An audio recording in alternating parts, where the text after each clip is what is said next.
आपने अक्सर लोगों को कहते सुना होगा कि मृत्यु के बाद व्यक्ति के साथ कुछ नहीं जाता। जो भी उस व्यक्ति से जुड़ी भौतिक चीज़ें होती हैं वह सब यहीं रह जाती हैं। अगर पुराण, वेद और बाकी धर्म ग्रंथ को देखा जाए तो उनमें स्पष्ट बताया गया है कि व्यक्ति की मृत्यु के बाद भी कुछ चीज़ें उनके साथ अगले जन्म तक जाती हैं। कुछ चीज़ें ऐसी हैं जिनका भुगतान व्यक्ति को अगले जन्म में भी करना पड़ता है। तो आइए जानते हैं ऐसी कौन सी 5 चीज़ें हैं जो मरने के बाद भी व्यक्ति के साथ जाती हैं। लेकिन वीडियो में आगे बढ़ने से पहले अगर आप इस चैनल पर न्यू है तो चैनल को सब्सक्राइब और वीडियो को लाइक ज़रूर करें ताकि ऐसी वीडियोस आप तक पहुंचती रहे। मृत्यु के बाद भी साथ जाता है ज्ञान। ज्ञान व्यक्ति को भीड़ में सबसे अलग करता है। ज्ञान के बल पर आप अपनी एक अलग पहचान और लोगों पर छाप छोड़ने में कामयाब रहते हैं। इसलिए अपनी मृत्यु से पहले आप जितना ज्ञान ले लेंगे वह आपके बहुत काम आएगा। दरअसल ऐसी मान्यता है कि जीवित रहते हुए व्यक्ति जो गुण सीख लेता है वह उसके साथ मृत्यु के बाद भी जाता है। इसलिए अपना समय खुद को अच्छा ज्ञान और गुण सीखने में व्यस्त करें। श्री गीता में भी इस बात का जिक्र किया गया है कि ज्ञान और दान कभी नष्ट नहीं होता है। मृत्यु के बाद भी साथ जाती है वासना और मोह। ग्रंथों के अनुसार अगर किसी चीज़ को पाने की चाहत रखते हैं और वह चीज़ व्यक्ति को ना मिले तो मृत्यु के बाद भी उस चीज़ की वासना उसका पीछा नहीं छोड़ती। सांसारिक सुखों की चाहत रखना भी वासना ही है। वासना को लेकर विष्णु पुराण में एक कथा भी मौजूद है।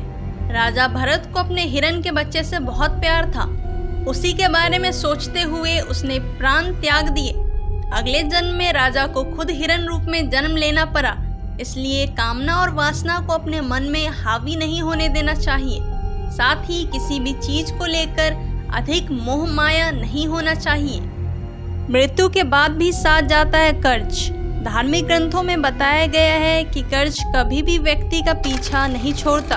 अगर किसी व्यक्ति ने आपका भला किया है तो उसका यह ऋण जैसे ही मौका मिले उतार देना चाहिए।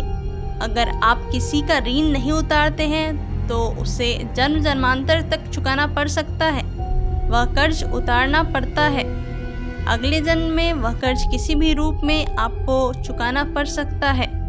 साथ अगर आप किसी को कर्ज दिए हैं और उस व्यक्ति की मृत्यु कर्ज चुकाने से पहले ही हो जाती है तो आपको भी बार बार जन्म लेना पड़ सकता है। इसलिए ऐसे व्यक्ति को उसकी मृत्यु के साथ ही माफ़ कर देना आपके लिए उचित रहेगा।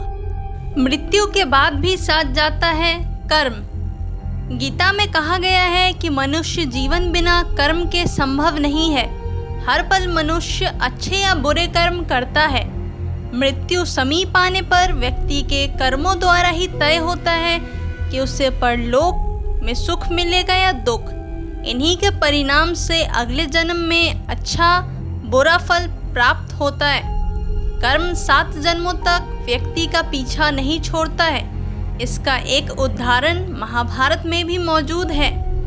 बानों पर लेटे हुए भीष्म भगवान कृष्ण से पूछते हैं, हे कृष्ण, मुझे ऐसी मृत्यु क्यों मिली? तो इस पर भगवान कृष्ण ने उन्हें 7 जन्म पहले की घटना याद दिलाई। 7 जन्म पहले भीष्म ने एक अधमरे सांप को उठाकर नागफनी के कांटों पर फेंक दिया था। कर्म मनुष्य का कभी पीछा नहीं छोड़ते।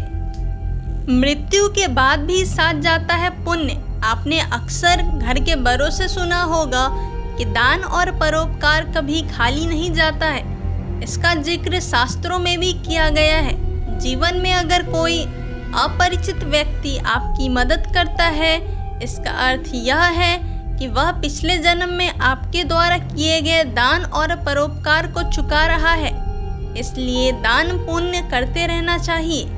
यह व्यक्ति की मृत्यु के बाद भी इसके साथ जाता है।